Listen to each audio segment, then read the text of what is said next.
ನವರಾತ್ರಿ ಅನ್ನೋದು ದೇವಿಗೆ ಸಂಬಂಧಪಟ್ಟಂತಹ 9 ರಾತ್ರಿಗಳು. 10ನೆಯ ದಿನ ವಿಜಯದಶಮಿ.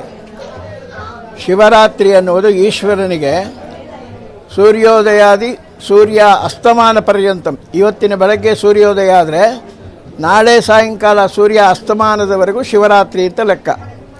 ಈ ಶಿವರಾತ್ರಿಯ ದಿನ ಈಶ್ವರನ ದೇವಾಲಯದಲ್ಲಿ ನಮಃ ಶಿವಾಯ ಅನ್ನೋ ಪಂಚಾಕ್ಷರಿಯನ್ನು ಜಪ ಮಾಡ್ತಾ ಯಾರು ವಿಶೇಷವಾಗಿ ಆ ಶಿವನ ದರ್ಶನವನ್ನು ಮಾಡ್ತಾರೆ, ವಿಶೇಷವಾದ ಮೋಕ್ಷಕ್ಕೆ ಕಾಲ ಅಂತ ಹೇಳ್ತಾರೆ.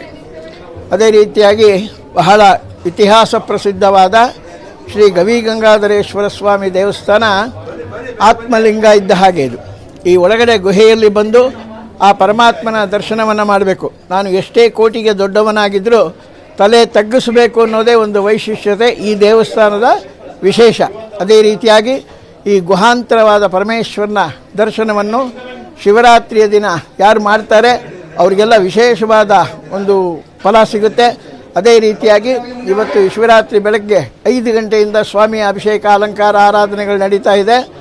ಈಗ ರಾತ್ರಿ ವಿಶೇಷವಾದ ಪೂಜೆ ಇದೆ. ನಾಳೆ ಬೆಳಗ್ಗೆ ಸೂರ್ಯ ಉದಯಕ್ಕೆ ಮುಂಚೆಯಾಗಿ ಚತುರ್ಯಾಮದ ಪೂಜೆಯನ್ನು ಮಾಡಿ ಸ್ವಾಮಿಗೆ ವಿಶೇಷವಾದ ಅಲಂಕಾರವನ್ನು ಮಾಡಿ ಎಲ್ಲ ಭಕ್ತರಿಗೆ ಒಂದು ವ್ಯವಸ್ಥೆಯನ್ನು ಕೂಡ ಈ ದೇವಸ್ಥಾನದ ಮುಜರಾಯಿ ಡಿಪಾರ್ಟ್ಮೆಂಟಿಂದ ವ್ಯವಸ್ಥೆಯನ್ನು ಮಾಡಿದ್ದಾರೆ. ಎಲ್ಲರೂ ಭಕ್ತರು ಸರತಿ ಸಾಲಿನಲ್ಲಿ ಬಂದು ಆ ಈಶ್ವರನ ದರ್ಶನವನ್ನು ಮಾಡಿ ಪುಣ್ಯಪ್ರದವನ್ನು ಪಡೆಯಬೇಕು ಅಂತೇಳಿ ಈ ಒಂದು ಮಾಧ್ಯಮದ ಮೂಲಕ ತಮ್ಮೆಲ್ಲರಿಗೆ ವಿಶೇಷವಾದ ಸೂಚನೆ.